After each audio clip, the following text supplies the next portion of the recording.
बाकीच्या देवांपेक्षा तर गणपती बाप्पाला म्हणावं, कारण बुद्धीचे दैवत आहे, हे का नाही? आपल्या बुद्धी जरा प्रकाश पाडेल, बुद्धीचे दैवत. पण त्यांना तरी म्हणा, देवा देवा सरू दे माझे मी पण तुझ्या दर्शनी उजळो जीवन.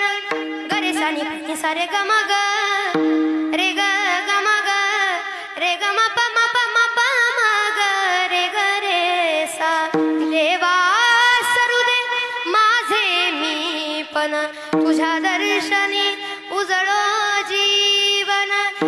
सदैव राहो ओठांवरती, सदैव राहो ओठांवरती तुझीच रे गुणगाथा.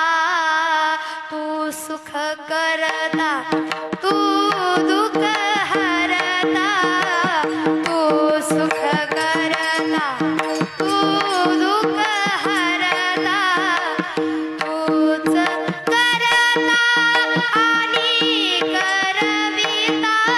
मोरया मोरया गणपती बाप्पा.